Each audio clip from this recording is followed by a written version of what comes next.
तो देखिए अभी हमारा एक अधिकारी है जिसने इसको सारा काम हम अकेले नहीं कर सकते ना, वो गए ट्रेनिंग पे और मैं इस मीटिंग के बाद एक रिकॉर्ड नोट छोड़ के जाऊंगा। तो जितने NHAI के कॉन्ट्रैक्टर्स हैं जो कंप्लायंस कर रहे हैं वो आ गए, ये कर रहे होंगे।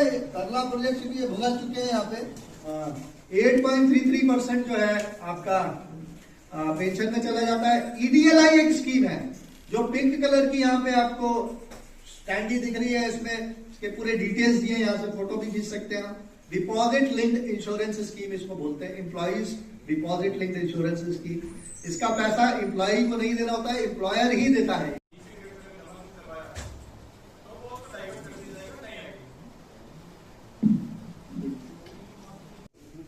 एक एक पैसे का हिसाब देता है विद इंटरेस्ट। अभी आपका चेक किया ना मैंने, तो 4,000 रुपए ही पीएफ काटना है। मैं ये नहीं कहता कि मिनिमम वेजेस के पीछे आप जाइए, क्योंकि स्कूलों की पेइंग कैपेसिटी नहीं होगी। They will not be having the paying capacity, fee नहीं आती होगी उतनी। तो भरना सबका है, जितने आई के अधिकारियों से, खासकर कि कॉन्ट्रैक्टर्स का रिव्यू आप लोग डिटेल में कर लीजिए। परसेंट तो रिजेक्ट हो जाने दीजिए। जिस तरीके से नीचे से नोटिस आती है लोग उसको रिजेक्ट ही कर देते हैं। गलती से कोई यूएन अडॉप्ट हो गया, यूएन या पीएफ 55 बनते हैं, लेकिन जो कंप्लायंस करता है वो तो आ जाता है मीटिंग में। जो डिफॉल्ट वाले होते हैं वो नहीं आते।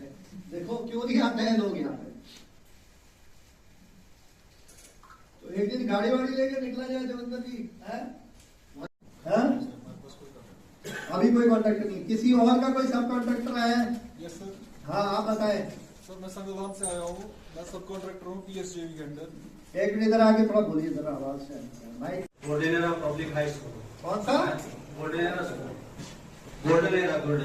एरा। इसमें भी भरते हो आप? जी। कितने आदमियों का? 7 लोग। तो सारे का क्यों नहीं भरते हो? सर अभी कुछ नए आए हैं। सबका तुरंत भरिए आप।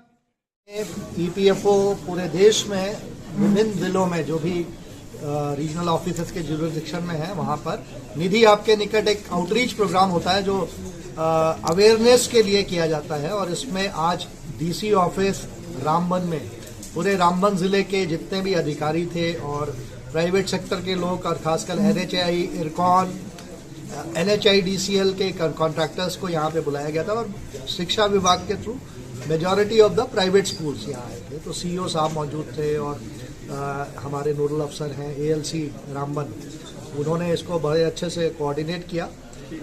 और मौसम खराब होने के बावजूद भी काफ़ी संख्या में लगभग 150 लोग यहाँ मौजूद थे। ये जो है 3 स्कीम्स जो प्रोविडेंट फंड EPFO के थ्रू दे रहा है, एम्प्लॉयज़ पेंशन स्कीम 95 एक महत्वपूर्ण स्कीम है और employees deposit linked insurance scheme. ये 2 स्कीम्स ऐसे हैं जो यहाँ पे JNK के वर्कर्स को नवंबर 19 के बाद इनका बेनिफिट मिलने लगा है। एम्प्लॉयज़ प्रोविडेंट फंड स्कीम तो पहले भी लागू थी वहाँ पे, और एक इंश्योरेंस स्कीम थी जो 75,000 मैक्सिमम बेनिफिट मिलता था उसमें। आज जो है EPFO के माध्यम से 7 लाख तक का अधिकतम इंश्योरेंस मिलता है किसी भी कर्मचारी की मृत्यु के केस में, और मिनिमम 2.5 लाख इंश्योरेंस का प्रावधान है। EPS 95 के तहत कोई भी वर्कर यदि कार्यरत है, कार्य करते हुए उसकी मृत्यु हो जाती है, तो उसको परिवार को जीवन पर्यंत पेंशन है। जैसे कि पंचाल गांव में जो वर्कर्स थे वो सरला प्रोजेक्ट्स के थ्रू कार्यरत थे, उनके परिवारों को यहाँ हम पेंशन दे रहे हैं। या कोई वर्कर डिसेबल हो जाता है तो उसे भी जीवन पर्यंत पेंशन का प्रावधान है। 10 साल की कंट्रीब्यूटरी सर्विस होने पे रिटायरमेंट पेंशन, जिसको सुपर एनुएशन पेंशन कहते हैं, वो दी जाती है। नॉमिनी पेंशन का प्रावधान है, डिपेंडेंट पेरेंट्स को पेंशन है, ऑर्फन चिल्ड्रन की पेंशन का भी प्रावधान है।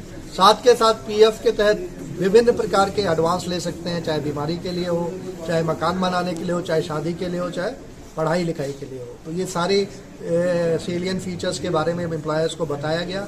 बहुत से एम्प्लॉयज़ थे जिनकी कुछ ग्रीवेंसेस थी, उनको रिकॉर्ड किया गया।